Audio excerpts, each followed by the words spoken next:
نحمدہ نصلی علی رسولہ الکریم اما بعد اعوذ باللہ من الشیطان الرجیم بسم اللہ الرحمن الرحیم۔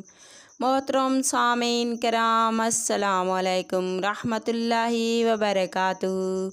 امید ہے آپ سب خیریت سے ہوں گے۔ اللہ پاک آپ کو خوش رکھے، شاد و آباد رکھے، اپنی حفظ و امان میں رکھے، آمین۔ آج ہم بیان کریں گے خواب میں بت دیکھنے کے حوالے سے۔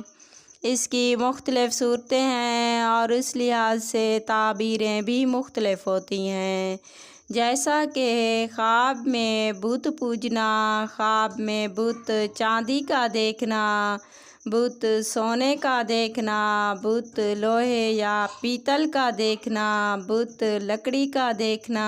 اس کے علاوہ